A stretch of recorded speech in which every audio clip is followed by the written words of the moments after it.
I-86 After Dark recommends simply the best cleaning services. Call 716-912-6940. Western New York's cleaning and restoration leader.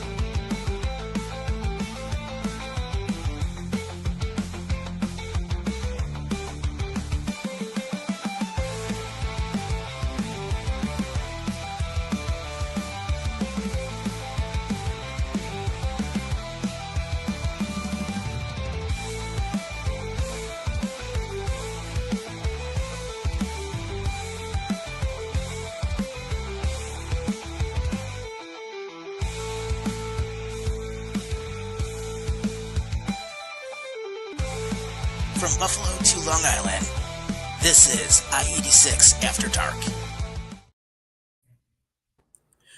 Good evening, everybody, and welcome back to I-86 After Dark. I am your host, Buffalo Bob, and I am joined by two guests tonight. Well, not really, but yeah, you get the idea.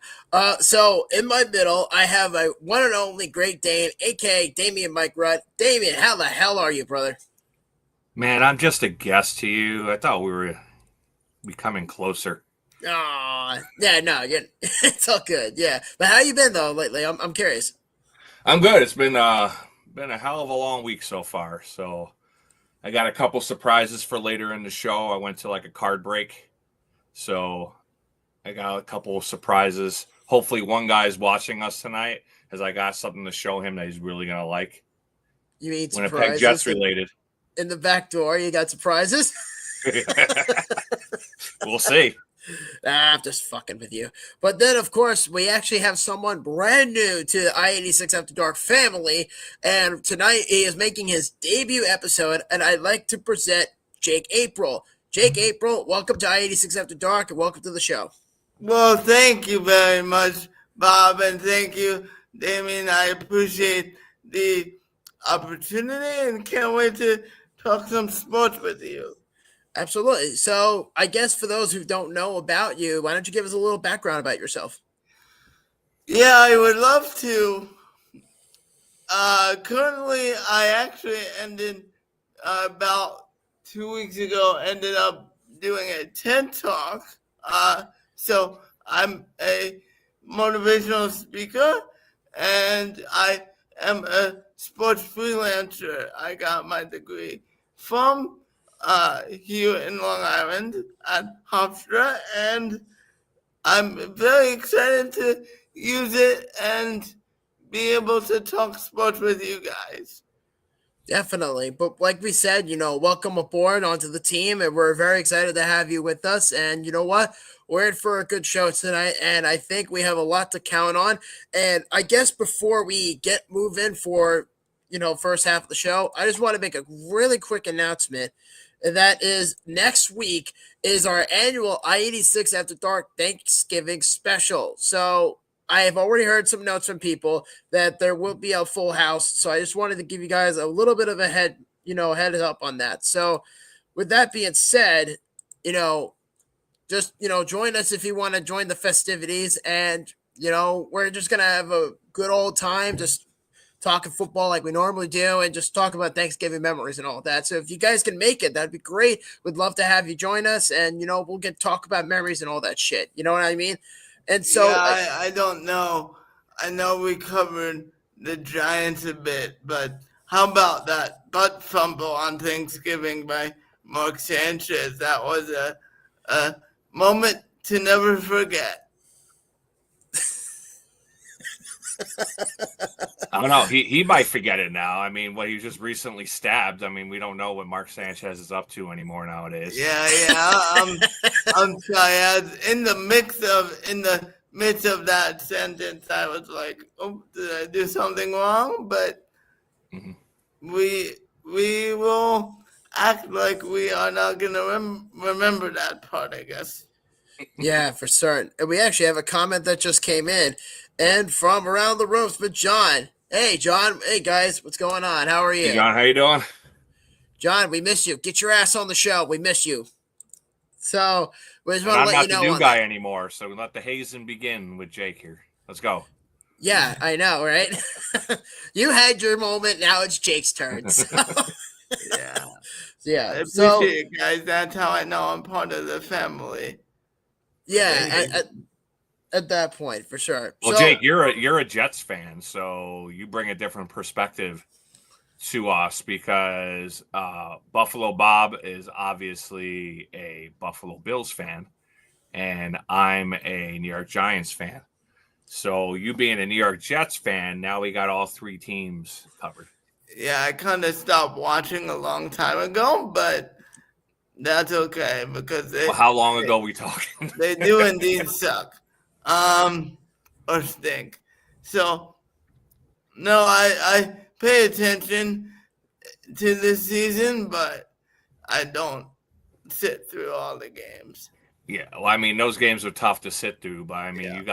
you got an advantage to most people because you actually follow the Jets. Yeah, I just think that the Jets, whatever they do, they should pick a quarterback and let him sit for a couple of years. Because if you really investigate it with Aaron Rodgers, of course he sat behind Brett Favre. Patrick Mahomes sat behind Alex Smith, and you have the Green Bay quarterback, Jordan who Love. of course the Giants played Jordan Love, and he sat behind Aaron Rodgers. So my only suggestion, or my one big suggestion for the Jets, is to draft their quarterback and let him sit for a while. Even by that standpoint, that's pretty fucking hard for them to do that. Yeah. Oh, we got some quarterback trade rumors coming up, and the Jets are linked to it. So yeah, we'll be getting into that. We're definitely going to address that for sure. So I guess with that being said, we already know the results of the Jet game because you just basically told everybody, yeah, this team sucks. So we're just going to get to that. They stink. Yeah. So let's start with the Giants because let's just say they've had. Oh, we have a mystery guest. Holy shit! It's John fucking Blaine! Holy shit! I just want to hop in here for a few minutes. By the way, Jake, nice to meet you, Jake. Nice to meet you, John. Great to be on with you, and thanks for coming on. Absolutely. Just want to hop in here for a few minutes. No, because Bob and Damien, I want to just make a quick announcement if I can. Yeah, sure. Go ahead. Sure. Just because I know I've been kind of, I haven't been on in a couple weeks, and people who watch me on Around the Ropes kind of know this, but I want to kind of bring it up here as well. I'm taking a hiatus from podcasting for at least the remainder of the year. Wait, why? Focusing on my health. Fair enough. And trying to get myself mentally back in the game. So I just want to let everybody know that, yes, I will still be a part of the I-86. I'm not getting fired. No. But mental health is quite important, John. So make sure you get everything in order there, and the podcast will be waiting for you, and your fans will be waiting for you, and certainly you can hop on whenever you want. Absolutely, I appreciate that. Podcast, even though I'm the newbie here, I'm sure Bob and Damien would echo the same sentiments, just knowing them. They're two beautiful human beings, so I'm very lucky to join the team. Jake, I'm glad you're a part of the team. And like I said, this isn't me walking away. This is just me trying to get myself in better check. So then come next year when I come back, you guys can have those epic rants again. I know those are the rants that Bobby loves. Yeah. So you're kind of the Don LaGreca of the show, so to speak. Sorry, go ahead. Jake, that's actually a very nice, very nice compliment. I mean, I usually get called Dave LaGreca, his younger brother, who's on Sirius XM, but I appreciate that. One thing I do want to bring up though, quickly. I don't know if you guys I don't think you guys got into it yet, but I just want to give, because I don't know if you guys saw Cam Scatterbill apparently has been making a lot of news lately. Mm-hmm. Yeah. after what happened Monday night. And obviously, Bobby and Damon, me being the wrestling guy, I had to hop in and kind of just set one thing straight here. For the people who are complaining about, oh, he shouldn't have been a part of it, I hate to break the news to you guys. All that was planned out. Well, isn't that wrestling? Was in general? that? Do you Wait, think that was you're saying planned out wrestling's fake? before the injury? No, what happened was Monday night, WWE was at Madison Square Garden. And they had a segment where they usually have like celebrities out in like the first couple of rows. And one of the celebrities, I mean, I don't know if you really can count him as a celebrity per se, but Cam Scatabo, the Giants running back. Yeah. Yeah, I was talking about. Did they have this set up? You think prior to his injury, or? Oh, or I have no idea if it was set up beforehand, but people have to. I mean, the fact that Mad Dog went on a whole ranting on ESPN. I'm sorry, is it that slow of a sports day when the WWE is making the headlines on the daily news? Well, this is Is where it? we are with the Giants right now. The season's so horrible that now we're into the comedy show part. Yeah, But I mean, I don't really fault Cam for doing it. He's a young dude and he's out there making money. yeah. He had fun, and it wasn't like he did a drop kick or anything. He just simply pushed the other guy. He has the responsibility for the Giants to be careful, but as you said, the skit is a skit, so it's not that bad. And I'm looking forward to him coming back. No, I'm looking forward to it as well. But yeah, when people started saying that, and people started complaining about that, I'm sitting there going, "You've got to be kidding me!" Well, let me put it this way. I mean, if people are going to get that pissed off at Cam Scatterby of all people at a wrestling event for what, shoving a guy with a broken ankle, and you're like, oh, you should be doing that, then just honestly, then don't fucking watch it. You know what I mean? It's like, it's wrestling. It was scripted. I mean, I'm not a wrestling fan, but I sure as hell know that it was scripted, and I thought it was pretty amusing. Yeah, and there's three shirts you can purchase now. Scattaboo, WWE shirts. So Yeah, which one are you getting, John? Oh, I don't know. I gotta look. I know the holidays coming up soon, so I might look into one of them. But no, when I saw that, I was like, you've got to be kidding me. I was like, people are complaining about this. I'm like, are we that? Has New York sports? I'll leave it with this. Has New York sports gotten that bad? Well, I mean, if you want to get tactical, no, because you still have the Bills. Well, the Bills might as well be in Canada at this point. Oh, yeah, shut the fuck up. You know that's not true. Josh Allen's 6 touchdown day was very impressive. I think he tied Tom Brady with at least 3 touchdown passes and one rushing touchdown as well. He had 3 on the day, but it's something that's interesting. You can still, and he had 2 interceptions. You can still have 2 interceptions and have 3 touchdowns, and then you have a day like that where they beat they beat the Bucks, and they still, their team is not exactly in order as their wide receiver got suspended this week. It's not a ship that is kind of sailing the best way in that locker room right now. As the one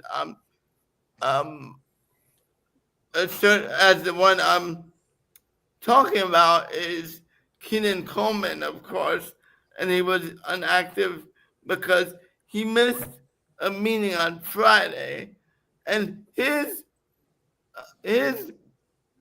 biggest game came out in the first week versus the Baltimore Ravens, where he went for 112 yards, and then the guy who replaces him, who who is one of the key cogs here, was a guy who only had five targets, but he had 4 catches for 90 yards and a touchdown, and that was Terrell Savers, that did that this week. So it just goes to show you that, well, you never know who is gonna step up for Josh Allen. Josh Allen can make anyone look like a superhero. How did we go from Cam Scottible to Josh Allen like that? That's what I want Well, to know. I'll just leave it with this, and then I'll.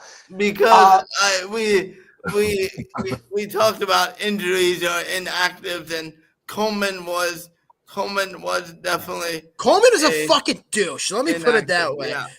That guy's a fucking douche. All Because right, he's like, before Bobby has his annual breakdown here of Buffalo, guys, I'm gonna hop off here, but I just want to say again, guys, in case people are joining and didn't hear, I am taking a hiatus.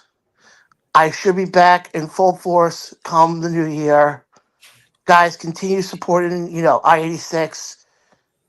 And guys, like I said, even though I am taking a hiatus, you might see me pop in from here and there. So, well, if we don't see definitely you, you're welcome, and I'm sorry, Buffalo Bob, sorry to cut you off. that's okay. I was going to say, if we don't see you, Happy New Year, Happy Hanukkah, and we would love to have you around for the Christmas special. absolutely. I mean, Bobby, you guys know, yes, like I said, I am taking the hiatus, but if you need me to fill in, let's say one night, you guys know where to find me. Yes, I Very definitely know good. where to find Nice. Oh, sorry. Nice to meet you, John, and looking forward to being part of this family with you. Absolutely, guys. Again, guys, continue to support them. I definitely will. And like I said, yeah, see you guys on the other side. See you guys in 2026. Yes, you All will. right. See you in Best of 2026. luck Have a and good one. best of health. All right, have a good one, guys. Have a good one. But anyway, so Damien, that Giants game on Sunday, the Yeah. shit show as Jameis fucking Winston. Yeah, let's get back to the Giants. So stick on topic here. So the Giants lost to the Packers 27-20. They blew a lead again with only 4 minutes left to go in the game, which is now their fifth blown lead with that late in the game. At least this time they only had a 1-point lead this time. So it wasn't as bad, but it was the fifth time they've blown a lead like that. Winston was okay, but now they have the Detroit Lions coming up this week, and they're in Detroit, and they're they're actually getting 10.5 points, which I don't even know if they'll cover that.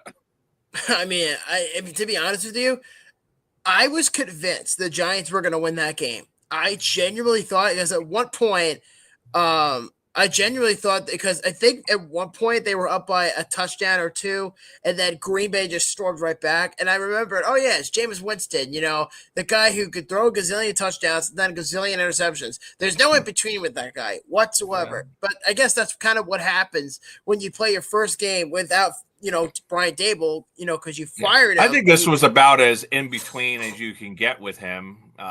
He threw for about 200 yards. Yeah, a touchdown.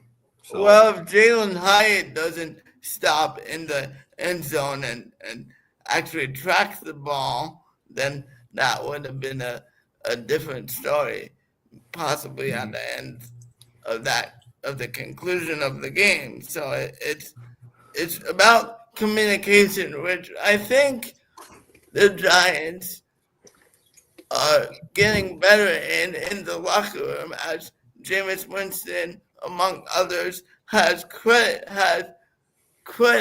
Mike Kafka for bringing the energy and the excitement back into that locker room. So I think that's going up, and as far as good draft picks that Joe Shane has had in his tenure. Definitely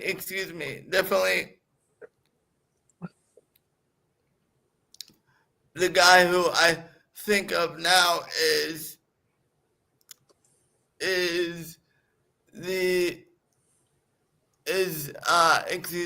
why am I blanking?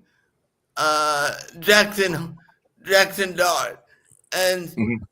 and that's it. That's a good pick by him, but there's been a lot of controversy in Giantland in terms of Joe Shane coming and staying on board because Davo and him, of course, joined at the same time, but Davo got X'd and Shane is still there. So, what do you think about that, Damien? I mean, I would have just cleared house. Yeah. I mean, there's rumors this week that Dart could be ready for this game coming up. I would not even have Jackson Dart start another game this year. Yeah. Are you trying to kill the guy? Are you trying to ruin his career? I would just run Winston out there the rest of the season and just go with him and let Dart learn on the sidelines. He's already showed that he's capable, but I just don't want him getting hurt or suffering another concussion. Yeah. Because we all know how concussions are nowadays. If he gets a third concussion, because we all know he had that first one, even though he didn't say he had it, we all know he had one.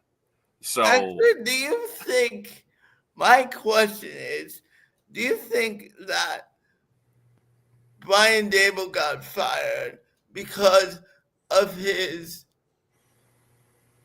demeanor towards Jackson Dart when he went into the tent a couple weeks ago and just wanted him to come out because he wanted to save his job? Is that why he got I don't think so. fired? I think it should have been more of a top-down approach, because I really think the problem with the Giants right now is ownership, the Mara family. Then go to the GM and then Dable. But of course, that's not how sports work. They got to make somebody the scapegoat, so Dable's the first to go. Yeah, well, you have Evan Neal, who has been a bust. Of course, I mentioned Hyatt. Thibodeau hasn't lived up to expectations either. Kevon Thibodeau and hasn't at least stayed healthy to live up to the high expectations that he has, and it's just a whirlwind of a team here, and I don't know.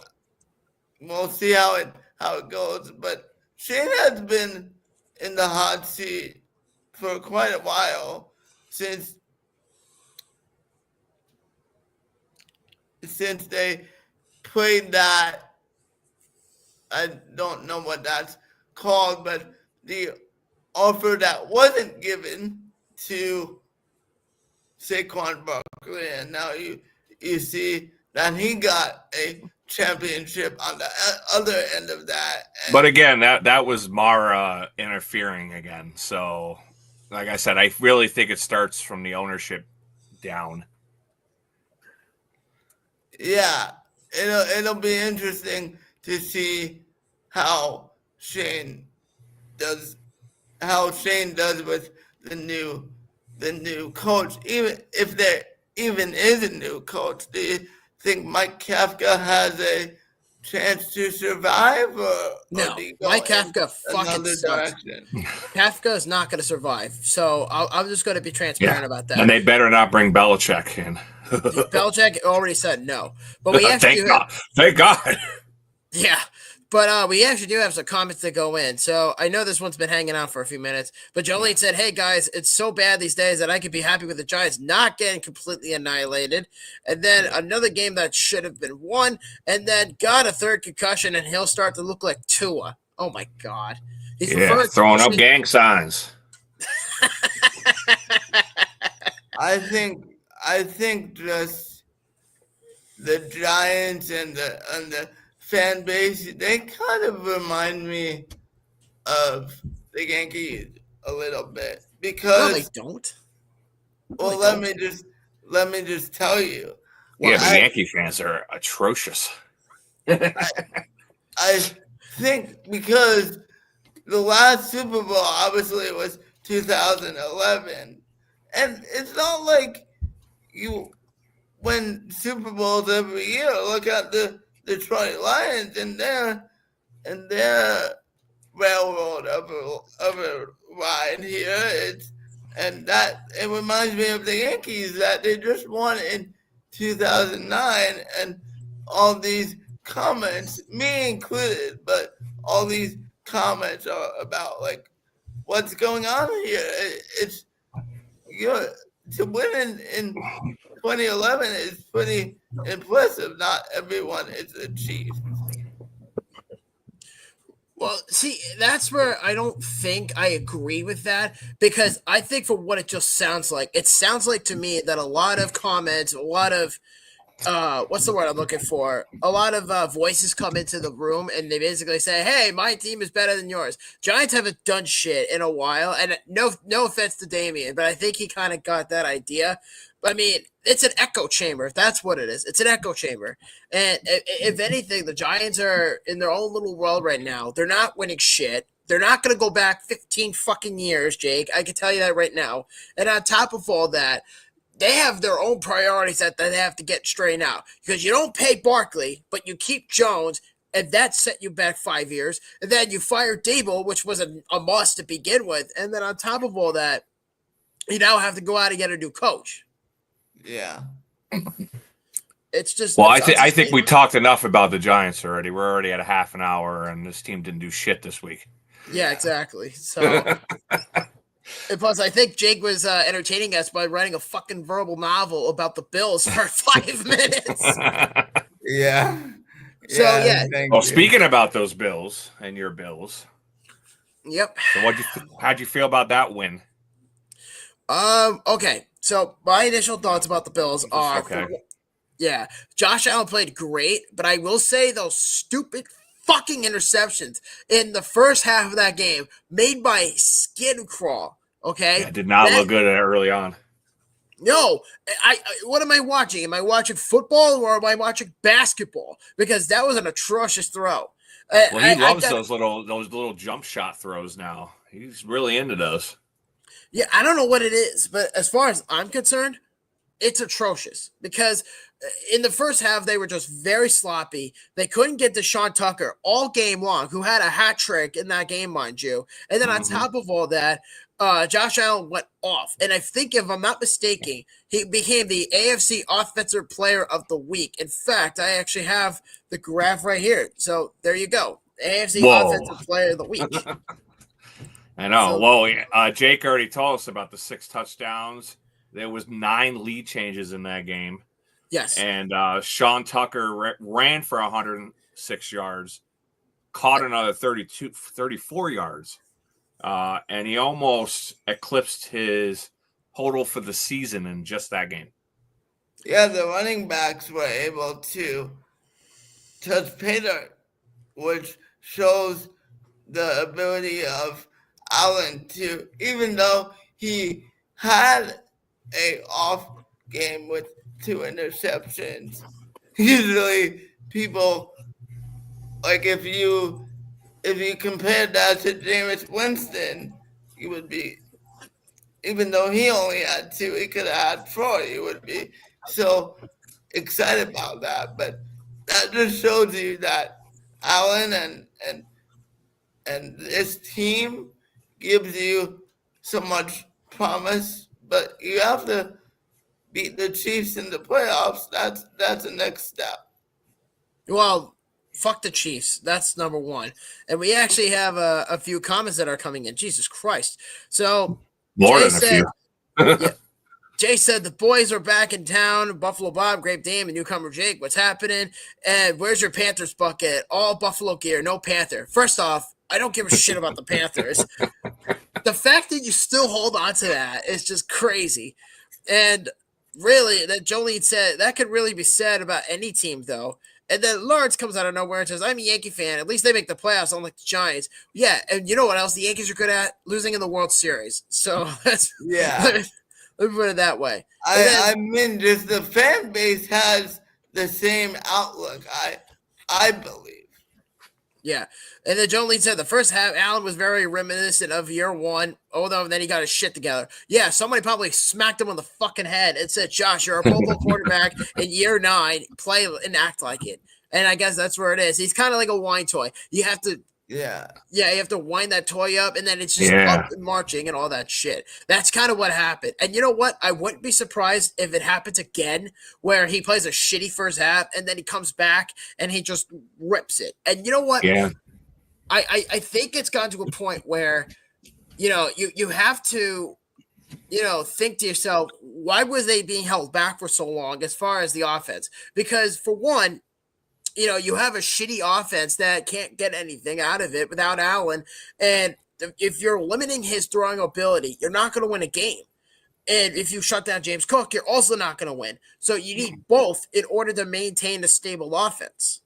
Yeah, well, I am a little nervous about this game because the Houston Texans right now have the top ranked defense in the NFL. So that's going to be tough for Buffalo.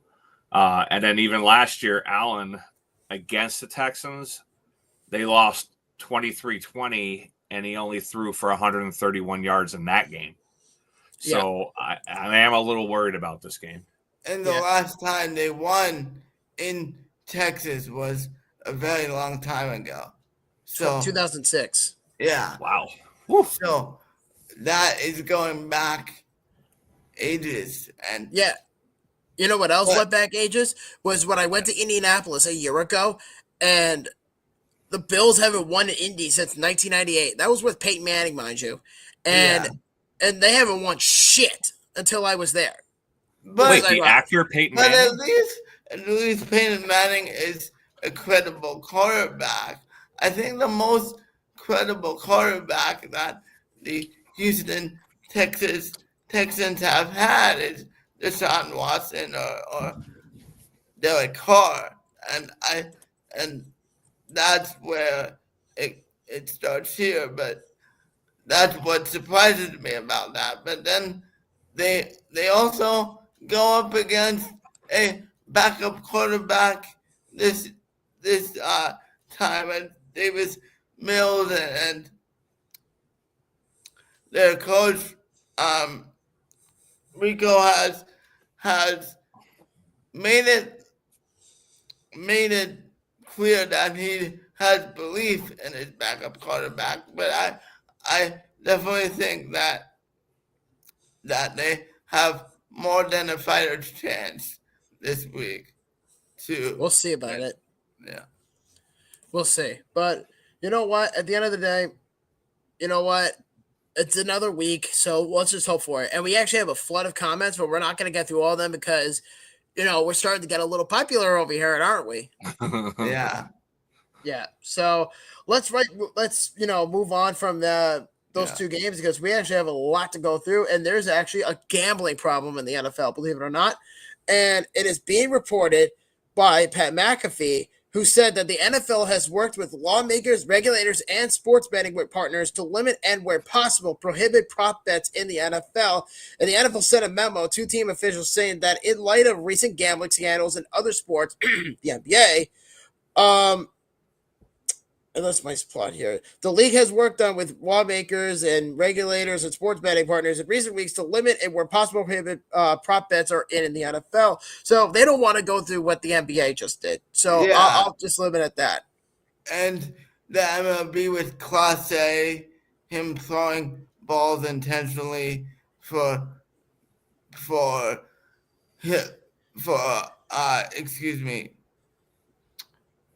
people to get paid because of his errant pitching is something that has made the news as well. I personally think that the NFL is in the holy grail of sports. It's truly something that everyone watches. You just look at the Super Bowl ratings over the years, and that is a festival in itself, and nothing really compares. So they're in a great spot, and I wouldn't fool around with it. And the gambling portions you've seen hit the backside of other leagues, and you don't want that to happen to the NFL. Oh wow, what do you think, Dame? I mean, it wouldn't be any surprise to me if pro sports were fixed, particularly for the bigger markets compared to the small markets. I know that's why a lot of the pro market teams wanted to stay out of Las Vegas. But then ever since hockey went there, then the floodgates opened.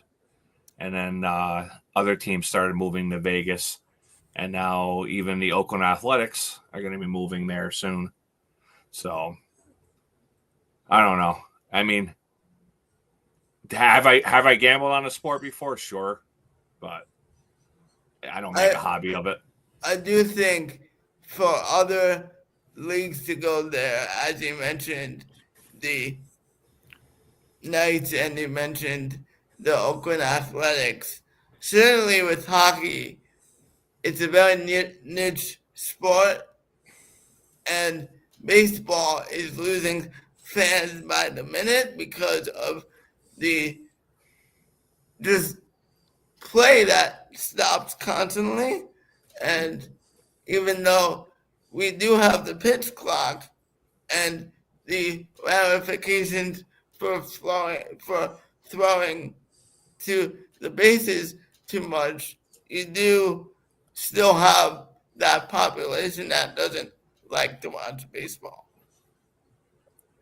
Yeah, but you know what? At the end of the day, it's all football, and obviously betting's a big problem in sports, but we'll see where it goes from there. Because what the hell do we know? You know what I mean? Like only so much could change. So yeah, you'll have to see what the end result is. Definitely.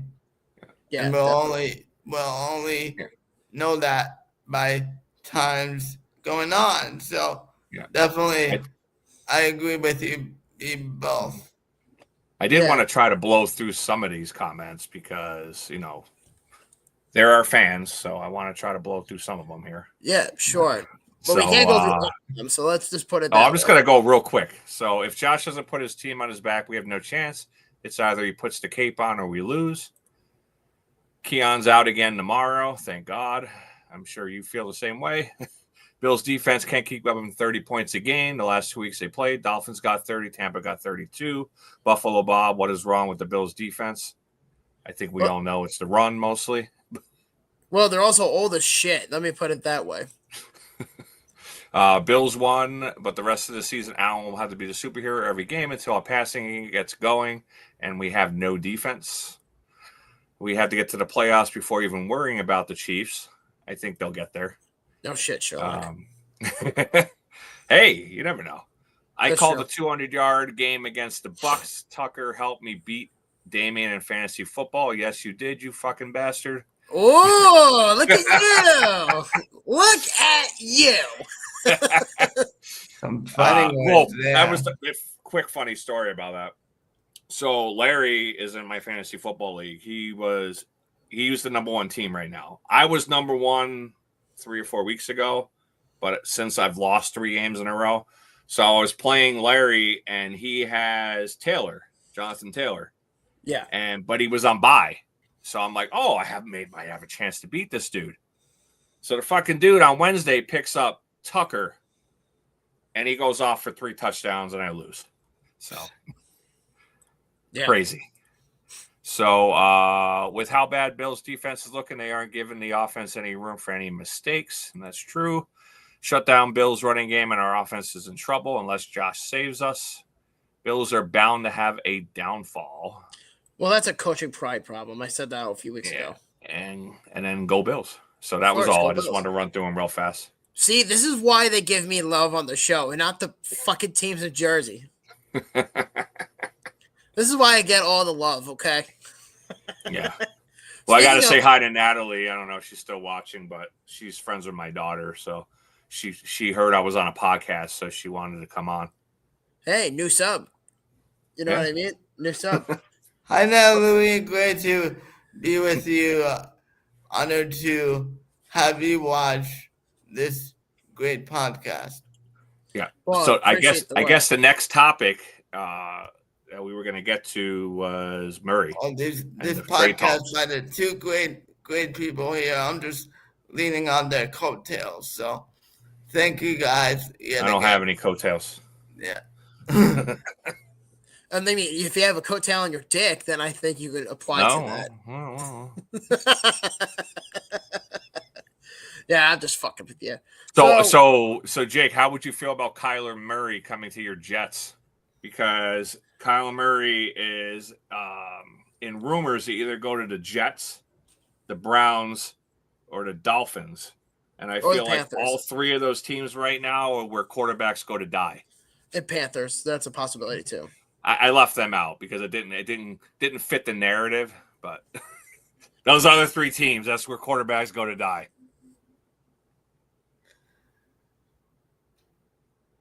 The problem is, like,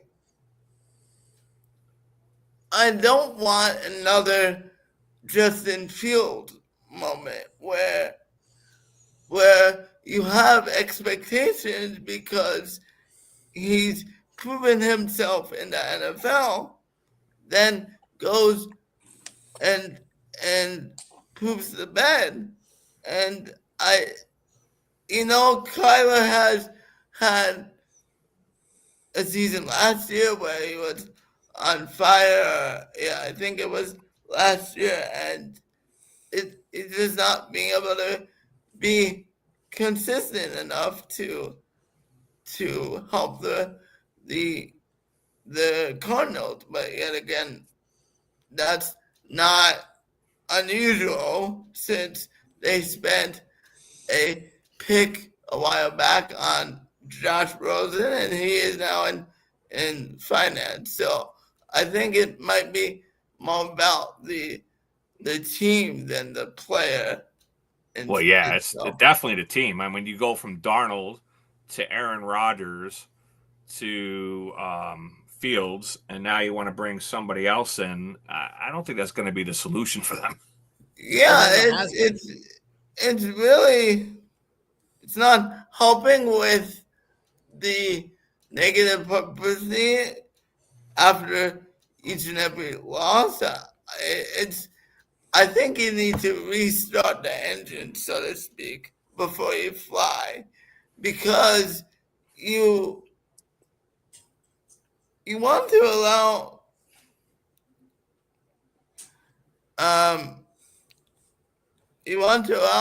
coach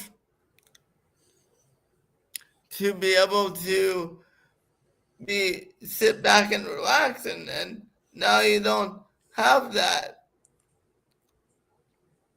with Greg, and it's very, very difficult to be put in the fire and come out not scarred. So I think it's not something that's quite fair to the coach right now, and maybe if they restart it a little bit, that'll be better. Yeah, I agree, but we'll see, because I don't see Arizona.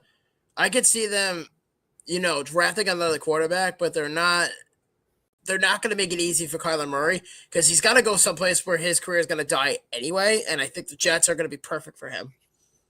Perfect. That is beyond perfect. Well, it seems like a lot of people's careers don't end up the greatest. It almost is like if you don't have a good quarterback, you do better if you're the Jets than if you did have a good quarterback.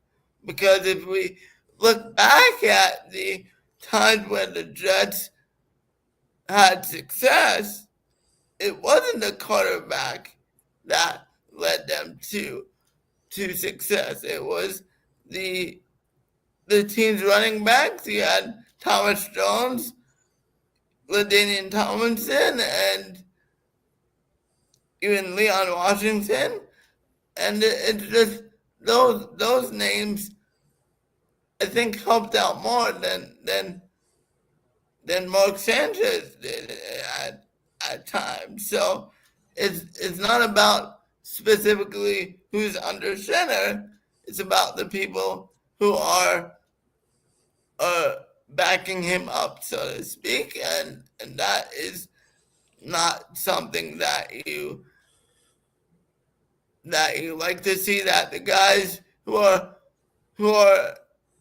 backing him up, or the guys who are in the front of the car here, as we mentioned, Jonathan Taylor in Indianapolis, Sauce Gardner, and Quentin Williams, they did not want to be here. So it's just, that shows a lot about what the morale is for the Jets right now. Yeah, no, the Jets are a fucking joke. I think everyone knows that at that point. I mean, if you choose to be a Jet fan, that's your own damn fault. Yeah. Well, before we get to our final NFL subject for tonight, I just wanted to read a couple more comments we got coming in. Browns have Sanders for at least another year, and they'll probably ruin him like they ruin everybody else. If the NFL was fixed, the Jets wouldn't suck dick. Murray can't see over the line, so it would be more of the same shit with them. Jets are going to jet. And then coming up at 9 p.m., folks, the Great Dane will talk about how the Islanders helped Jay's Jets last night. Oh, I will. And I do have a little surprise for you, Jay. Something I picked up at a card show this week. Yeah, it's a big Jets Winnipeg. related. It's a Winnipeg Jets dildo. Let me save the energy for you. Double-sided, too. Yeah, double-sided. One with the old logo and one with the new logo. It's Shifley. All right. So you want to bring up the final topic for the NFL? Yes, I do, actually. So our final topic, and this actually came out before we move into the second half of the show, is the Saints have been reported that they're going to be playing in the international games next year in Paris, in France. So just like any other degenerate franchise with no names, aside from Cameron Jordan and Alvin Kamara, you're not getting anything out of it. I mean, where they play in New Orleans, or Nolans, or whatever you want to say it. I mean, it is somewhat French-speaking down there. So, I mean, they do have that going for them. Plus, I read a story that out of all the NFL teams, they would benefit the most from playing in France because of some kind of rights that they hold over there. So I was like, that was a weird story. Yeah, you have Mardi Gras there. In Louisiana, and then of course the baguettes there that they are famous for, and everything, croissants and everything like that. So I think it's not so much the team, but the town that might escort some people to France in 2026. Yeah, we'll see what they do. So before we get to our second half break, because we're going to be getting into hockey for a little bit, just a quick note, I'm going to be announcing next week's podcast guest that we did an interview for a while back. When I say a while, I'm talking early October when we did this interview, and it will be coming out on Thanksgiving Eve, I should say, during the Thanksgiving special. I know Damien's not going to be here next week, but I just wanted to bring that up. So you guys are going to have three guesses of who this guest is going to be. For one, he played for the Buffalo Bills, he played for the Giants, and he played for the Chiefs. He was on the Bills for their 4 Super Bowls. He was an offensive lineman. That's your first guess. Your second guess is that he represents at Arizona State, and he was a analyst on ESPN with college football. And the last guess is that he was a chef on the Food Network for a little while. So that's your 3 guesses for who's going to be on I-86 After Dark's interview list next week. So you guys have until the second half of the show to kind of, figure out who that is going to be. So Gordon Ramsay? Bob, we got our mind cooking, so to speak. So to speak, yeah, so to speak. But you know what, though, man? At the end of the day, it's all good. It's all good. So I'm going to let you guys, let this figure it out. And so we got through football pretty quickly, and now we're going to get to hockey in the second half of the show. So with that being said, we'll be right back after these messages. See you later.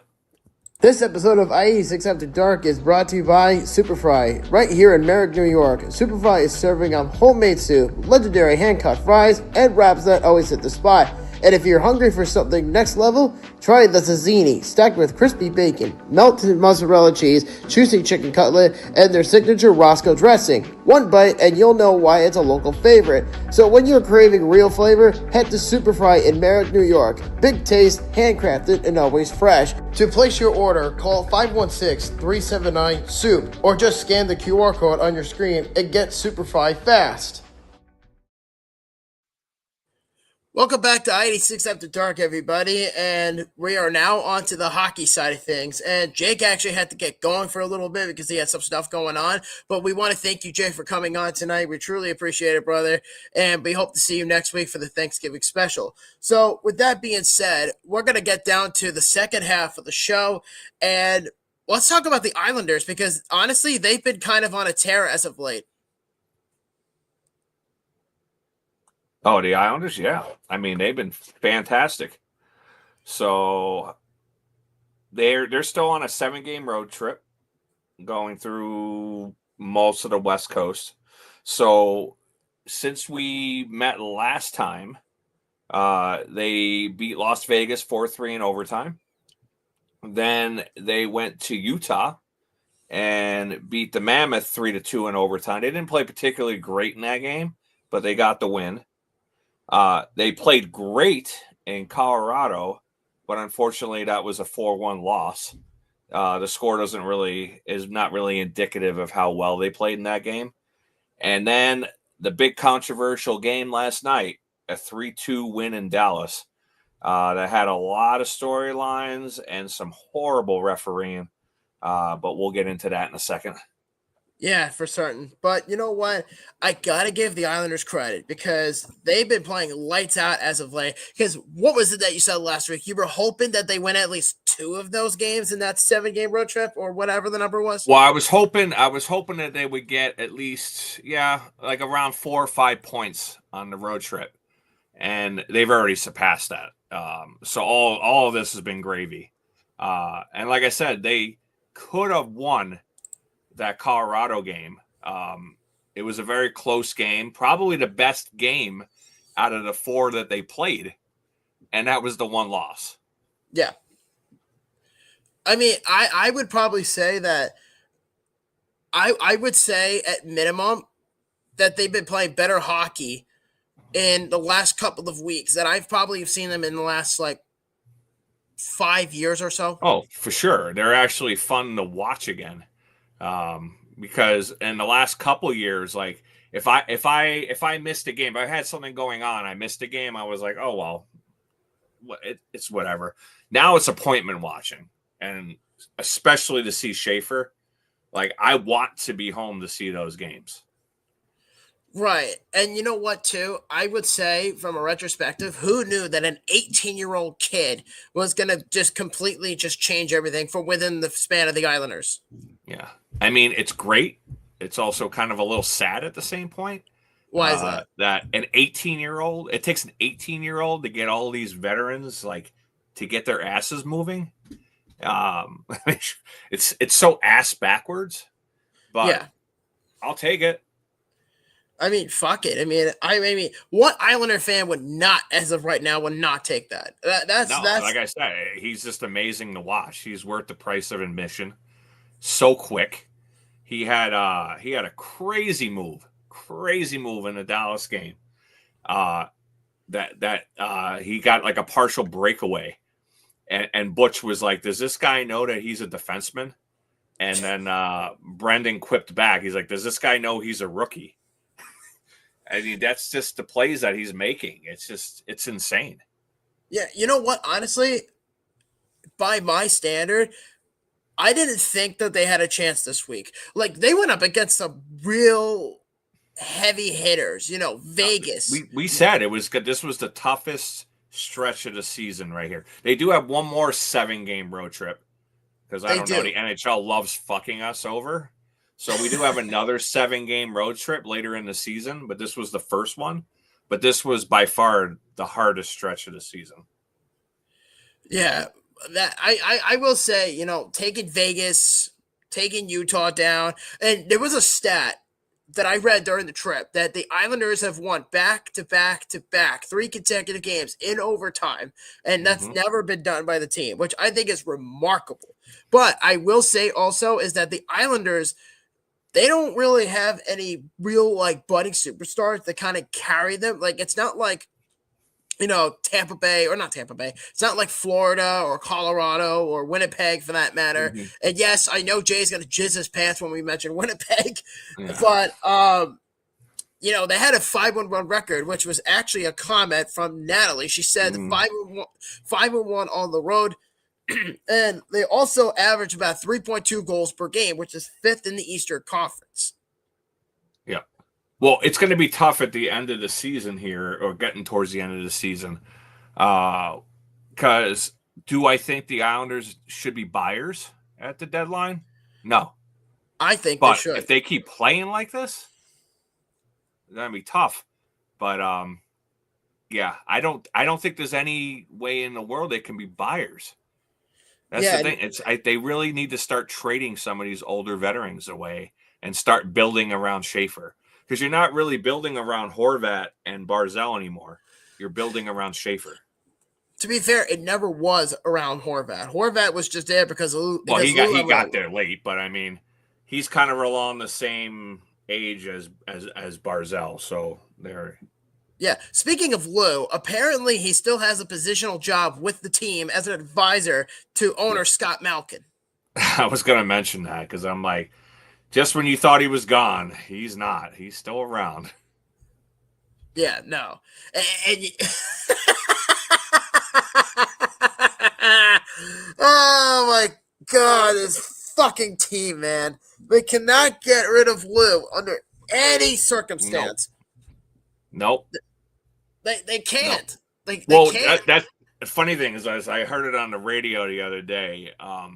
When Lou was stepping down as GM of the Devils, when Ray Shero took over, they offered him an advisory role.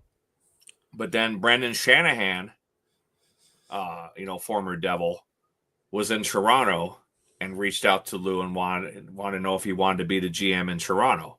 So he was like, well, I can't say no to that. So he goes and becomes the GM in Toronto.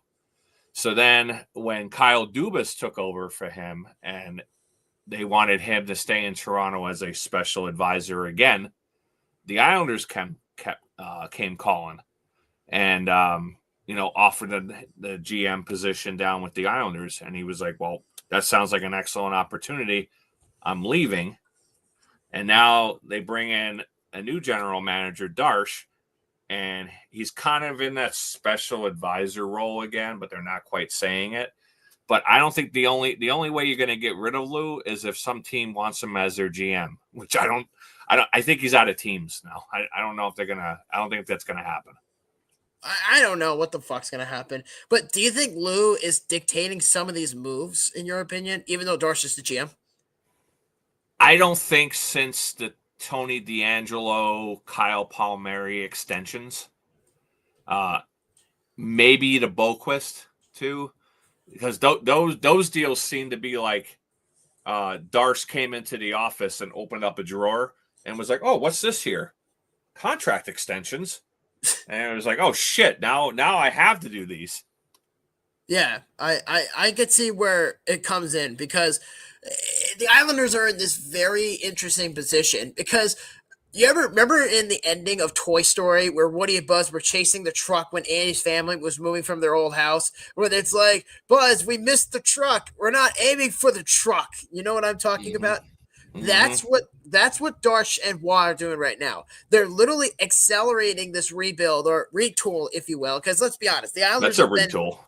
yeah, it's tough to say because they've been competitive for a few years, but never to the point of cup contenders at this point. Yeah. Well, they were always stuck, like our friend Gil Martin says all the time. They were always stuck in the muddy middle. Yep. So, are they out of that muddy middle? No, they're still in that middle. They do have problems. We'll see which way they're going to go. Yeah. So we'll see what happens because I think at the end, there's a lot of silver linings. I think that there could be some pros and there are some cons on the team. Like, I think Shabanov is a good example because he was supposedly playing on the top line the other night against Dallas with Matt Barzal. It didn't really work out too well. It never seems to work out that well. Barzal just seems to be like a lone player. Or like I like to call him, the figure skater. Yeah, really. Like, I can't envision anything else regarding that situation. But like I said, the Islanders are one of the weirder teams this year because it's like no one really expected them to be this good. And yet here we are. They beat some heavy hitters. They beat Utah. They beat Vegas. They beat Dallas. They beat the Rangers. They beat the Devils. Damien, they're beating some pretty fucking good teams. They've had some really good teams. Just to get to a couple comments here. So Natalie said, Quinn, the Islanders are heading places, and Quinn's my daughter. So that explains it. Now Kamara can go to Paris and beat some ass. I don't want to tell that one yet. We'll save that for later. Jay said, tear those stars apart. And now I think the stars are on our hate list for the Islanders. But we'll get to that in a second. Yeah, we're going to get into detail about that. Josh Morrissey is on a tear. We actually do have some news, Jay, in case if you're the first to know about it on the show, is apparently the Jets made some moves. I don't know if you saw it or not, but Adam Lowry is signing a 5-year deal worth about $5 million, so a 5x5 deal with the Winnipeg Jets for Adam Lowry. So the captain is getting paid. Amazing. I mean, I know Jay's going to be pretty happy about that. So let's get to that Dallas game because that's the big controversy going into today. It's been all over Twitter. It's been ridiculous back and forth. So the refs in that game decided not to call any penalties for the first almost 50 minutes of the game. Yeah. And then all of a sudden started calling everything. So including to start off, Horvat got a double minor high sticking penalty and a 10-minute misconduct in that game that essentially sent him to the locker room for the rest of the game. And sorry, go ahead. Oh no, go ahead. Well, that was bullshit. I'm not gonna lie. That was so utter bullshit. It was. He was tripped. He was tripped on the play. He was actually slew-footed, lost his balance, was falling backwards, and his stick came up and hit the guy who slew-footed him in the face. And then the two refs decide to let it go. Then the the linesman decides he's going to get involved. And after the play, they assessed a double minor for the high stick because it caused an injury. It's almost like they were trying to give the game to Dallas. They were. And I said it to my daughter. We were both watching the game last night. And I was like, it's like they're trying to give this game to Dallas. I don't understand the NHL. And then when Kyle Palmieri scored shorthanded on that power play, I was like, fuck you, NHL. Fuck you. Yeah, for certain. But we actually do have a laundry list of games that I would like to kind of contract on that throughout this road trip, because no matter what we discuss regarding the Islanders, it has actually been a very impressive road trip. I mean, I think we can admire that and at least enjoy it. Mm-hmm. You know what I mean? For sure. So I want to mention something from the Utah Mammoth game. That was a very good game. Okay. That was a great game. So I really want to say from Matthew Schaefer, because he scored the OT winner against Utah, he became the youngest player, which is 18 years old in 70 days, in which he surpasses Sidney Crosby, which at that time when he was 18, he was 100 days old, with 18 years, 101 days, as the youngest player to score a goal in overtime. Yep. And I love to erase Sidney Crosby from the record book, so that was something. Oh, for certain. I mean, I'm in disbelief that Schaefer is actually playing better as he was advertised. Oh, for sure. Yeah, no, I got to give the guy credit. But I will say about the Islander game against Dallas, of all people, oh my God, that game was a doozy. But there was one thing that really made national headlines, and I actually saw this on Around the Horn, because I was actually picking up some pizza for myself for dinner before the show, and it was Around the Horn, and there was a TV there, and it was playing the hit that so happened to be Mikko Rantanen's hit on Alex Romanov, in which he might have dislocated his shoulder, and because of their actions, Romanov is now on IR, and the Dallas Stars are not going to have to suspend Mikko Rantanen, and the NHL won't do anything about it either. Yeah, which I saw the play happen live as I was watching the game. And when it happened, I was like, whoa, I was like, that's a horrible hit.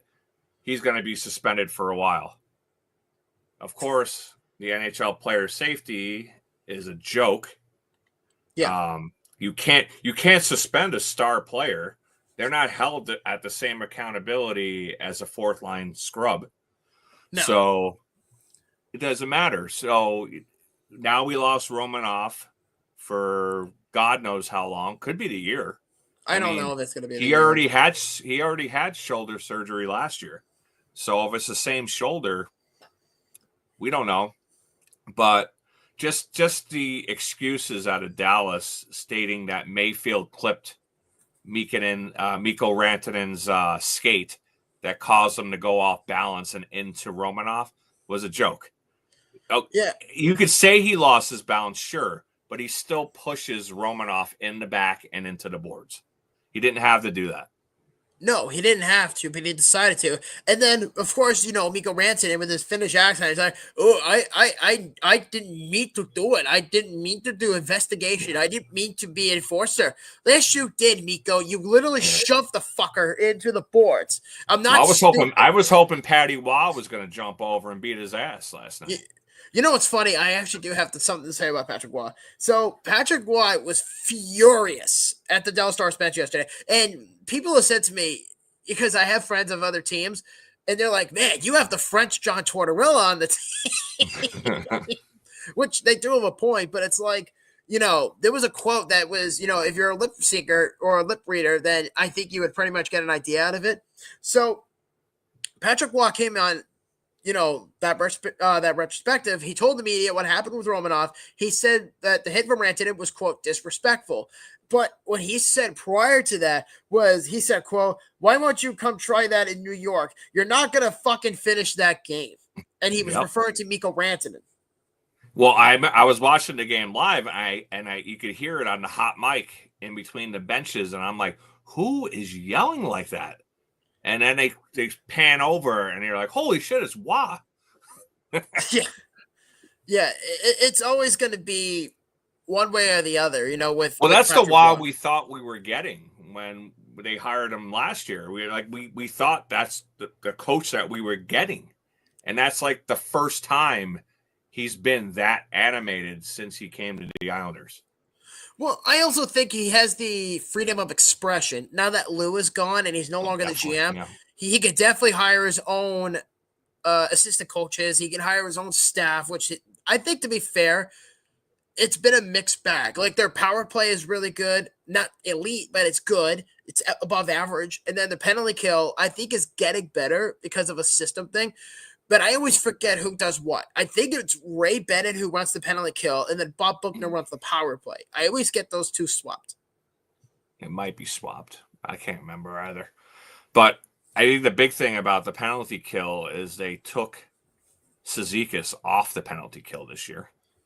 because he's just a shell of himself this year, and I don't know what's going on. Because I love Cizikas. He's one of my favorite Islanders of all time. But the dude just can't play anymore. No, he's up there in age. I mean, I love Zeker. He's always going to be an Islander legend, but he can't do it anymore. I mean, he hasn't really been the same since the identity line fell apart. I mean, it was him, Clutterbuck, and Matt Martin, three of them. Yeah. And then Darsh, if you remember over the summer, which, by the way, I have to give credit to Darsh for trading for Emil Hyman. That dude is a fucking animal. Oh, he is. I mean,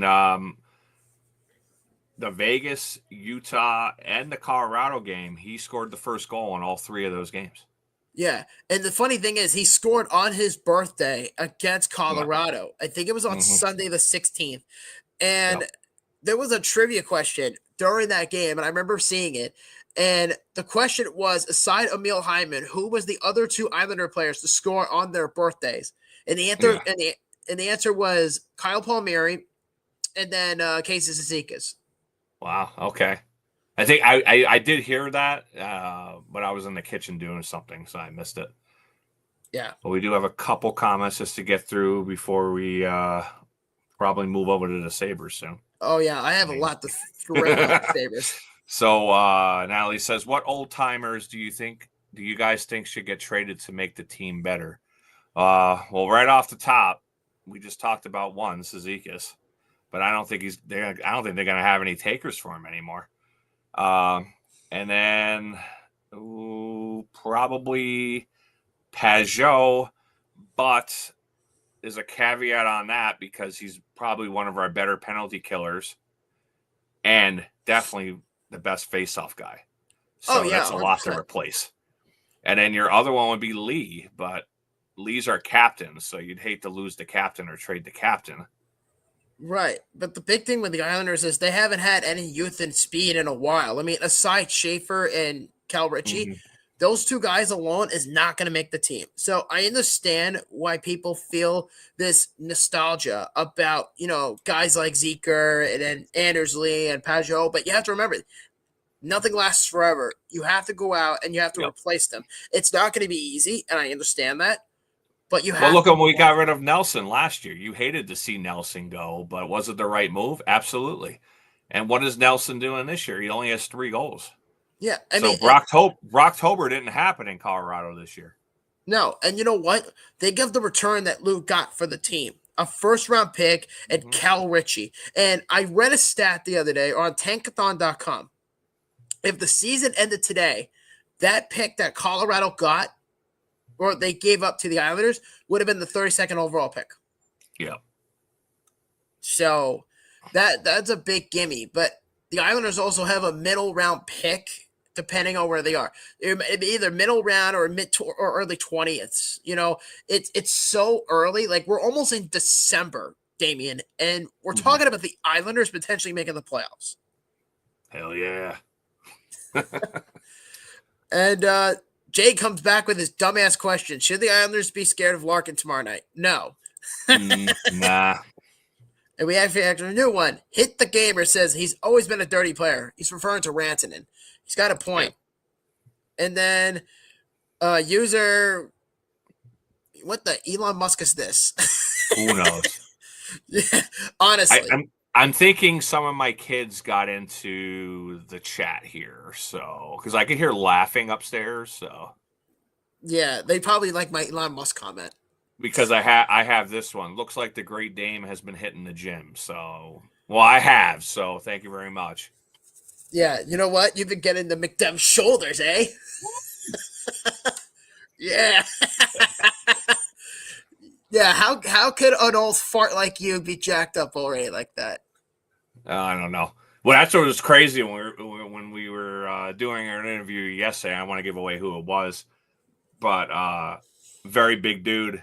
And I was like, well, how big are you? And he was like, 270. And I'm like, holy shit, I'm almost 270. I don't look like that. Oh my God, Damian. You're an ass. You're an ass. All right, well, let's bring the show down now by talking about the Buffalo Sabres. Yep. So if anybody likes depression or the Sabres, this segment is for you. So, oh my God. Well, here I'll start with the recap of the week, and then we'll get into some topics on them. So since last Wednesday, they started off atrocious at first. So they played Utah first. That was a 5-2 loss blowout. Then they played Colorado, another 6-3 blowout loss. And I actually watched this game. The next game was against Detroit. And they were losing big time in that game. I think 4-1 at some point. And then all of a sudden, they just clicked and got their shit together and sent that game to overtime. And they actually won against Detroit in overtime, 5-4. So that was a hell of a gutsy performance by them. And they carried that momentum into the next game against the Oilers and blew out the Oilers 5-1. So it looks like they're starting to get a little momentum. But they are playing the last place team, Calgary Flames, tonight. So let's see if they don't play down to their opponent and keep this momentum going. I mean, knowing the Buffalo Sabres and what they've been doing in the last half decade or a little over a half a decade at this point, everything they touch turns to shit. So I'm honestly not surprised by the Buffalo Sabres. And I do hope that they do get better because I feel like the city is so tired of their incompetent bullshit to the point where it's like, hey, we need to be better. And then it's like, yeah, but how are we going to get better if we have an incompetent owner? Oh yeah, people up here. Like I said, I live in Buffalo. People love hockey. Their hockey team up here. It's just, I commend the people that are still going to games, because 14 years of not making the playoffs is brutal. I mean, Pagula purchased the Sabres in February of 2011, and the last time that they were in the playoffs was 2 months later in April of 2011. Yeah. So basically, he's done nothing. They've done nothing. They haven't got to the playoffs pretty much since Pagula has owned the team. Well, there you have it. That's a big reason why. But we actually do have some stuff coming about the Sabres, so I think we should probably get into it. And Derek Dreger, of all people, made this comment. He said on Sunday that the Sabres are willing to consider, okay, quote, a big trade, but don't want to trade away young talent. Can't say I don't blame him. But Elliot Freeman on the 32 Thoughts podcast said, quote, the Sabres do not want to trade Tage Thompson. 0%. If at some point Tage wants to force the issue at some point, and that's not now, it's different. So, in other words, it's a ticking time bomb what the Buffalo Sabres are going through right now because they're a shithole. They've been a shithole for a while. And, it's like they have this reputation of basically becoming the NHL's new farm system, where if you're a Stanley Cup contender and you trade for a player from the Sabres, you're almost guaranteed a Stanley Cup. Look at Florida. Look at St. Louis. Well, the thing that I don't understand, okay, let me ask you this. Sure. Who would you like if you were trying to trade with the Sabres? Who would you be trying to get from the Sabres? Are you talking about from like any team in general, or are you just talking about just any team? Like if you're looking at the Sabres, if you see, well, I'd like that person. I mean, for me, right off the bat, the two that I would want would be Tage Thompson or Rasmus Dahlin. And I feel if the Sabres are going to trade either one of them, then you might as well just tear it down again. Well, yeah. I mean, the whole purpose is to build around them. But the issue is that they have a lot of talent, but they don't know how to use it. And that's a big problem because if you're building a team, and this is what, the fourth or fifth rebuild the Sabres have done in the last, 15 years or something like that? It's been so many. It's been just ridiculous. Yeah, for me, I would love for the Islanders to get Tage Thompson. And I've actually had people comment to me saying, yeah, they should get Tage Thompson. He would be a perfect fit. But what do you give up for him? I wouldn't even be surprised if, for the sake of argument, I wouldn't be surprised if a team like New Jersey makes a swing at Dahlin. I wouldn't be surprised. New Jersey's got so many good defensemen, though, already, so... Well, there's no such thing as never getting better at that. I totally understand that. But, I mean, besides those two players, yeah, Tuck, maybe.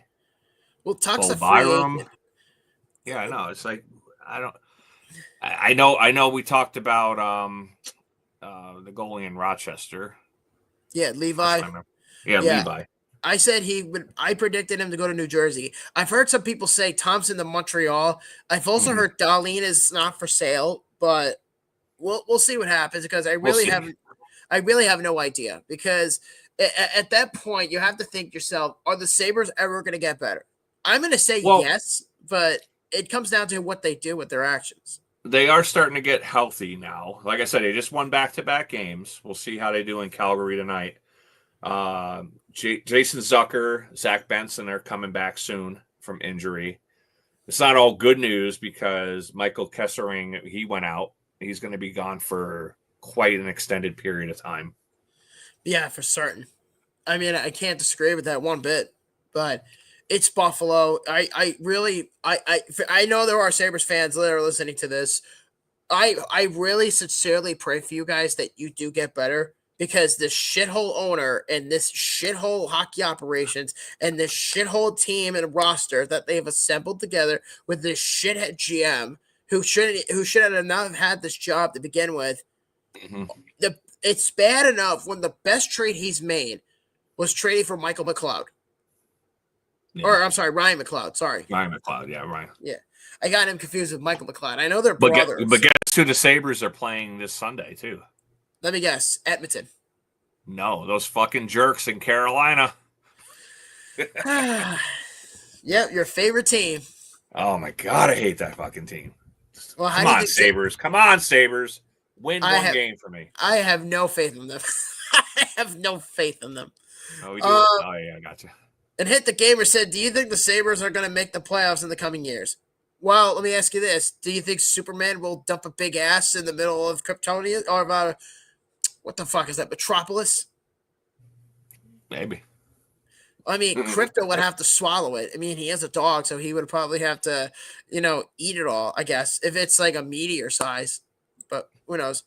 And then Elon Musk wannabe says, I think the Sabres are not willing to make a big trade. Well, I mean, I'm not surprised. But then it is the Sabres. Well, yeah, they have a shitty GM. They have a shitty GM. Adams, so. Yeah, and instead of paying JJ Peterka, they trade him for the sake of it. Oh, boy. And then Jay said the Sabres and Flames are tied at 2. Congratulations. Thank you for telling us that. Larry then says, you'll be with us to watch your favorite two teams on Sunday. Oh, fuck. I did forget about that. God damn it. What? What's the matter? I forgot. I'm going to that game on Sunday. Wait. You're going to the Sabres game on Sunday? I'm going to the Sabres game on Sunday, and I didn't even realize that they're playing fucking Carolina. Son of a bitch, dude. Oh, my God, dude. Dude, they better fucking win, dude. I can't do this. I fucking hate that team. Dude, that was a joke. Oh my God! I totally forgot because Jolene and Larry hit me up earlier this morning and was like, "We have an extra ticket to the Sabres game on Sunday. Are you interested?" I was like, "Of course, I'm always interested for a game." Oh my God! And then I didn't even put 2 and 2 together that they're playing Carolina. I was like, "Son of a bitch." If I got to sit there and have the Sabres blown out by those assholes, oh, come on, dude. Oh, my God. And Jason, if we need a new Joker, we found You know what's funny? People have said to me that my laugh sounds like the Joker, and I'm not even trying. It's just a natural laugh. I do sound like the Joker, though. That creeps some people out. All right. Well, before we get on to some more hockey stories, I wanted to show you some of the stuff. So, this week, I went with my buddy Ed and his son Nick, and we went to Dave and Adam's Card World here in Buffalo, and they had a 10th anniversary hit parade. I don't know. Let's see if I could get it in there. Oh, there it is. It's kind of hard to do with the Hulk graphics. Yeah, I know. Probably can't. It's a little bit there. This is like the sticker from it. So it was like a card break thing. So if you were one of the first 100 people there, you got a chance to win a signed Josh Allen photo. Yeah. So I didn't win the signed photo, but I did get a really cool photo. Woo! Look at you. Yeah, you like that one, don't you? Send it to me. So I got that, and then they gave you a $25 off coupon, so to use on any of their products. So they do like cards and signed memorabilia and everything. So I did the blind bag for the hockey helmet signed by one of 50 players. There was like 50 of them. So I think the only Islander that was on there was Barzell, but I was like, well, maybe we'll get something good. So I took my chance, and I ended up getting let's see if I can get it. Winnipeg Jets mini helmet. Ooh, who's it signed by? Signed by Kyle Connor. Ooh, So nice I thought that grab. was pretty cool to add to the collection. Yeah, Jay's gonna be jealous of you. He's gonna say, he's "Give gonna me be super 4." jealous. He's gonna be like, "Man, I want that shit." It's funny how that all works out for you, though. I'm happy for you, Jay. If you're listening, you son of a bitch, you should ask for that helmet from Damien. He'd be glad to give it to you. Yeah, I don't have any Islanders assignment. That's only my second NHL mini helmet. The other one I got was Craig Anderson when he played for the Sabres. Like his last season, they had like a blind like auction, and it was like for charity. So it had like a starting bid of $80. So I was like, nobody was bidding on it. So I'm like, I'll put it down. Maybe I'll get the bidding going. Yeah. That was the only bidding I won. Yeah. I actually got asked an interesting question. What microphone do you use? It looks pretty cool. Well, thank you for the question. I appreciate that. What I have here is a microphone called the Mersdy, which is spelled MRSDY. And I actually got this last Christmas as part of a Secret Santa from my mother-in-law, and I've been using it ever since. And if you want to see it real quick, I'll take the head off real quick, because I normally use this to cover it up. But if you could see it, it's glowing like different colors. It's into a shade of different green and blue, red, etc. So that's what my microphone does. But I appreciate that question, though. So I'm just going to put that on there real quick, and yeah, we're back up to business. Yeah. And then Dame holding a Jet mini helmet speaks volume. How much for the helmet? There it is. So I ended up getting it for $82 US. Yeah, that's it. That's all you got it for? Yeah. I think there's one going on eBay, I think, for like 120. There you go. So I made a little bit of money, I guess. Yeah. Jay said a glowing microphone. Yeah, we off the rails. Yeah. Welcome to the madhouse. Right. Oh, shit. All right. So we do have a couple more hockey stories quickly. Definitely. To get to. So how'd you feel about Jack Hughes? Jack Hughes. That is a bizarre topic that happened over the week. So, yeah, no, when I first heard about it, I genuinely was like, how? How does that happen? And then I found out more about details. I don't know if you did, but supposedly Frank the Tank Fleming from Barstool Sports was actually at the dinner with the New Jersey Devils for their Christmas party, I guess you want to say it is. Really? And he got invited. And he got a picture with the entire team, including Jack Hughes. And apparently Jack Hughes injured his hand during that dinner, and he accidentally leaned on a glass and broke it, and it cut his hand wide open. So, okay. Well, that makes sense now. I thought it was like a knife.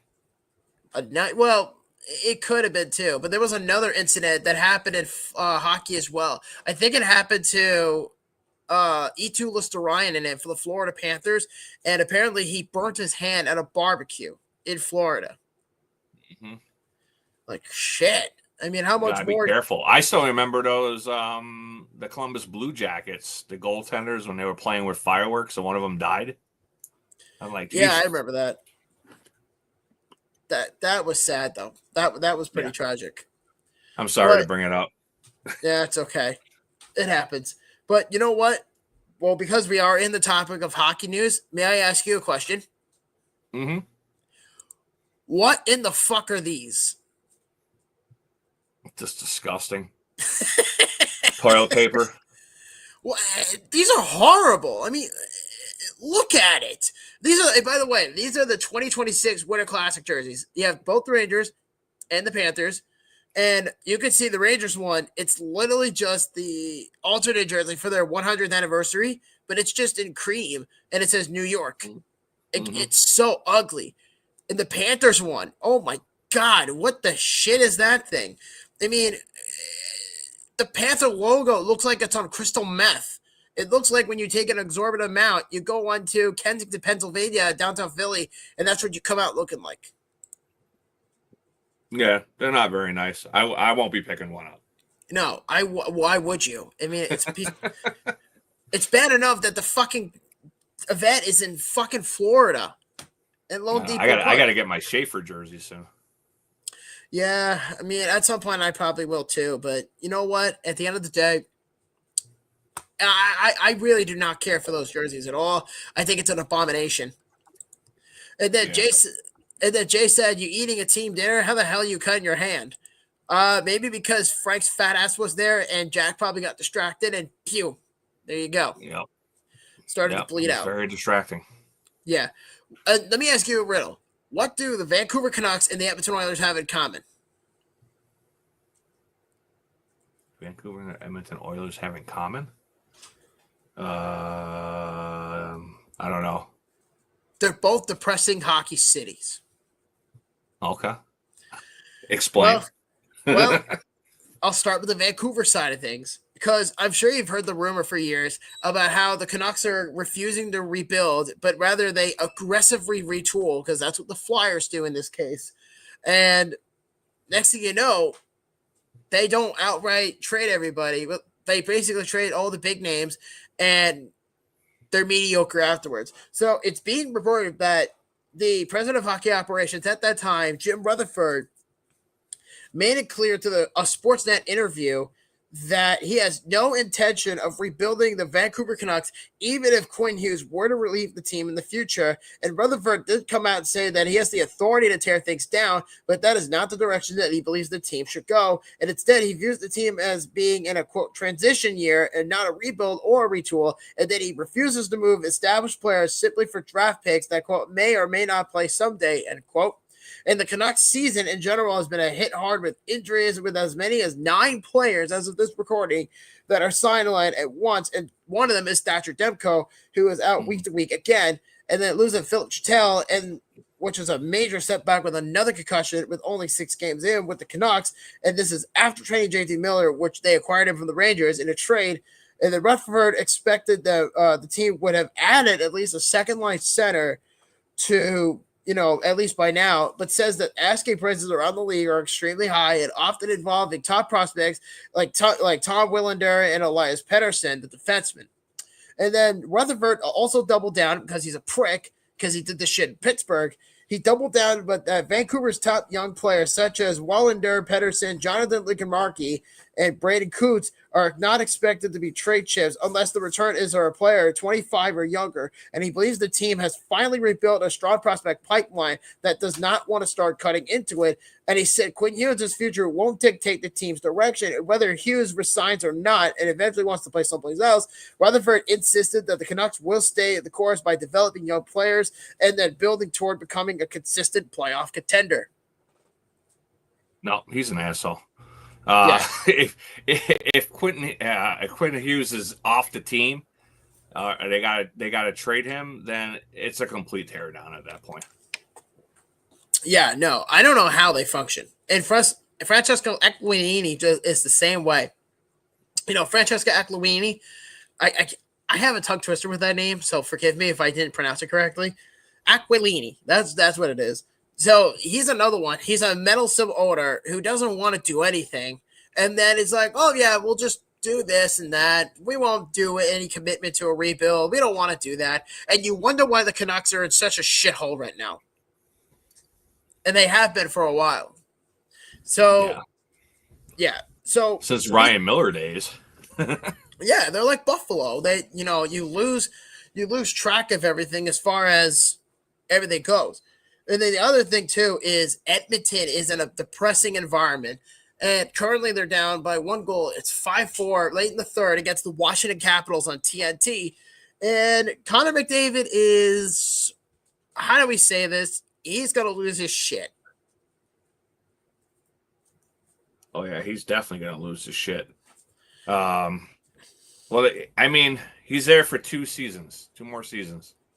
That's it. And he's gonna be jumping ship for sure. Yeah. Like he pretty much gave Edmonton the ultimatum. I will sign for 2 more years. This is what you have. Let's go out and win it. And if we don't, I'm gone. Basically. And excuse me. To kind of confirm this, McDavid was asked about what he does in a pregame interview or a postgame interview the other day. I think this is when they lost to Buffalo. And someone asked McDavid, what do you do during the games? And he basically said that he tells himself during tough times, a quote, nothing killed you yet, but you made it through all of it. And some days it feels like you're going to die. Yeah, that sounds like somebody who wants to be there. Oh, yeah, no, I'm so happy for him, man. I mean, I'm so happy he took a major discount and only took a 2-year deal. Oh, man, Edmonton's such a disarray, and they've been horrible. I don't even know if, scarred is the right word, because ever since they lost those 2 years in the finals, they haven't been the same. No. I mean, even Jay said, what should the Oilers do about Stuart Skinner? Probably trade him. He disappears. You probably trade him because, I mean, really, like, realistically, what do you get out of him? I mean, Edmonton is in such shambles right now. It's not even funny because McDavid's going to leave soon if things don't turn around, and I don't think it's going to. And then you have, Leon Draisaitl, who's stuck there for 6 more years. I mean, Oh, my God. Yeah, he'll probably want to leave immediately after McDavid. You know what? Do I really blame the guy? No, not really. No. They gave him enough. They gave him enough time and chances to go out there and compete for the Stanley Cup. So, and what more could you want? Exactly. So, I mean, there's only so much more you could do to, build the team up. And they've been competitive for 7-8 years at that point. Oh, yeah, for sure. I mean, they made a Stanley Cup final. I'd kill to have the Islanders in the Stanley Cup final. Yeah, for certainty, for sure. But you know what? It's still early. There's still a possibility that a handful of these teams could still make the playoffs, including Edmonton. But we really don't know what their season is going to be about yet because we don't even know if Buffalo is going to make the playoffs. Although I don't think they're going to, honestly, if I'm being completely honest. I think these next couple of games will be telling. Like I said, they got a couple players coming back from injury. They just had 2 pretty good wins.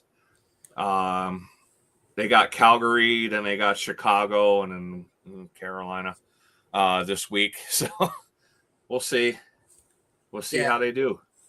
Yeah. I mean, the league's really tight right now. I mean, you got Colorado at the top with 31 points. And then if you go all the way down to Vancouver in the 28th spot at 20 points, that's only 11 points separating teams 1 through 28. That's crazy. The only teams that are like really off the pace right now: Calgary, Nashville, St. Louis, and maybe Buffalo. But we'll see. Speaking of Nashville, there's actually a lot of news lately about what they're going to do with their core because it's year 2 for Barry Trotz as GM, and he's been a disaster for them. Yeah. God damn, we dodged a bullet with that one. Oh, my God. It's just weird. It just goes to show you, like, incredible coach, crappy GM. Yeah, I mean, it's kind of like in basketball. Phil Jackson, he was a great head coach, but it doesn't mean you're going to be a great executive. Mm-hmm. It's weird how that works out. Yeah. I mean, I look at it this way. If Nashville doesn't turn it around before the All-Star game, you could be almost certain they're going to trade half of their core. Like, I've heard Steven Stamkos. I've heard UC Soros could be available, although I've heard he's already been linked to Edmonton. I've also heard that would be huge for Edmonton, though, if they can get him. Yeah, but it won't change their woes because they're still garbage in this aspect. I mean, if you're gonna get UC Soros, the least you can get to Nationals is Stuart Skinner. Well, yeah, that's fine. Only holy fuck. But yeah, I think before we wrap up tonight's show, is there any games you guys have planned for over at the Buffalo Long Island meetup? Oh yeah. Well, like I said, this month is kind of hectic, especially because I try not to book meetups when the Sabres are playing or when the Bills are playing, particularly. It seems like the Islanders and the Sabres have like the exact same fucking schedule this year. Like Yeah. I don't get it. So we're probably unfortunately going to have to skip this month with Thanksgiving and everything. So our next meetup is going to be in December. But like I did tell you, we are getting together on Friday in Rochester for the Rochester Americans game and the Bridgeport Islanders. So that's going to be my first time there. So I'm excited. Are there tickets still available though? Tickets are still available. Got to see what I know through our link we're sold out, but you could still buy tickets. I'm just trying to see where we are particularly. Here, buy me some time. Yeah. But while you're doing that, I'm going to put up the advertisement for your page at Isles Meetup or Buffalo New York Islanders Meetup. If you want to check his group, just click on the QR code right here or scan the QR code and you could join our team from there. So go right ahead. Check out Damien's group if you haven't checked it out yet. You know, it's a lot of fun for sure. So, yeah, man, I must say, you know, from that retrospective, I'm sure you get a lot of people that come to the games. Yeah, we do. Like I said, it helps when like we collaborate with different groups too, because we've collaborated with Yes Men Outfitters, Devin's group. He came up probably with about 40, 50 people. And then one year we collaborated with the Islanders Booster Club. That was probably one of our biggest meetups. We had about 70, 80 people in the parking lot. Really? So that was fun. Gary and Claire run the Islanders Booster Club. Two great people. If you're not part of the Islanders Booster Club, I would definitely suggest it. They always do 2 trips a year. So that year they did one of the trips they did was to Buffalo. Damn straight. And from my end, I actually bought tickets because I told you guys before that my wife and I are expecting in March with our first child. So I'm going to be going to 2 games. I have one booked ready, but I'm getting the second one in my next check, which should be coming up next week. But I will tell you outright confirmed. So if you guys are in Long Island and you want to meet me, I will be in section 309 for the game. In fact, let me actually tell you who the Islanders are playing at this place. I will be at UBS. So let me give you guys a bit of a heads up where I'm going to be at. So just give me 1 minute here. I haven't gotten a chance to really look at this yet. Here we go. So if you wish to meet me, I will be at UBS Arena on New Year's Day at 3 p.m. When the New York Islanders take on the Utah Mammoth, and I'll be in section 310, row 9, seat 6. So if you're a Long Islander listening to the show and you are going to the game, feel free to come up and say hi. I'd be more than happy to talk to my fans or Damien's fans for that matter. If you're traveling down on the island, you know, come say hi. I don't bite, and you know what? It's going to be a hell of a game. I can't wait to go, and it's against Utah, so you got to take it for what you have. Yep. So are you signing anything? Merch? Yeah, sure. If you bring a Sharpie, I'll be happy to sign some autographs. I'd be happy to do that. So with that being said, I think let me actually just cover a face up here because we're about to announce our next guest. So you guys had all night to figure out who the next guest is going to be. And time's up. So your guesses were, it's a former lineman for the Buffalo Bills. He was there for all 4 of them. That's your first guess. Your second guess is that he represented out of Arizona State, and he was a coach in the UFL and the XFL and whatnot, and he is a chef on the Food Network, or was a chef on the Food Network. So with that being said, do you have any guesses of who this is, Damien? Well, I already know, and I think Jay got it too earlier. So I didn't want to give it away. Yep. So with that being said, here we go. And our guest on the Thanksgiving special is. Yep. We're going to have Glenn Parker on I-86 After Dark next Wednesday as part of the Thanksgiving special. So if you guys want to check out that interview, it'll be up and running on Spotify and on YouTube at 9 p.m. Eastern Standard Time next Wednesday.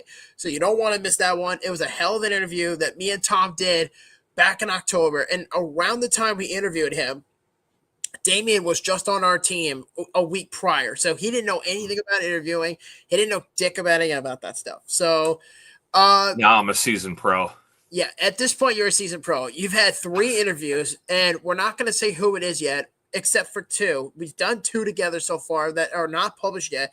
But the one that Damien did, which I already mentioned, was his debut interview, was Jake's McDonald. So if you haven't seen that one yet, check it out. It's available on YouTube and Spotify. That was Damien's debut. But the one that me and Tom did, and this was in late September, early October, was with Glenn Parker. So I wanted to just come straight forward and say, let me just be certain of something. This guy is very knowledgeable of the game. He understands his position, and he's kind of like a student of life, a student teacher of the sport. And I think it's a great thing to have. And his aspect on football is great. It's really a good all-around thing to have. And we actually do have some comments. And Jay said, was I correct about Glenn Parker? Yes, you are correct. It is Glenn Parker to come on the show. So, yeah, no, I'm excited to publish that interview. So keep in mind, 9 p.m. next Wednesday on Spotify and YouTube is Glenn Parker. So before we get out of here, Damien, is there anything else you want to say? Well, I did find the section. So we're going to be in section 102. There's definitely tickets still available, just not with our group, but I'm sure there's seats around our group. And I think we're trying to meet at Dinosaur Barbecue over there before the game. It's pretty close to the arena. But definitely come over, say hi, hang with the group if you're going to the game. We don't bite. Straight. Absolutely. And same thing with me. I'll be at the Islander game at UBS Arena on New Year's Day against Utah. I'll be in section 310, row 9, seat 6. So if you're in my section, awesome. I can't wait to meet you guys. If you're at the game and you just so happen to see me, chances are I'll be in an Islander jersey like I normally am. So with that being said, I'm your host, the Buffalo Bob. This is the Grape Dame, and we are signing off for the week, and we will see you at the Thanksgiving special. And if you're not able to watch it with us next week or hang out with us, happy Thanksgiving to you and your family. And, God bless you guys on this holiday, and we'll see you in December. I'll see you guys in 2 weeks. Yes, you will.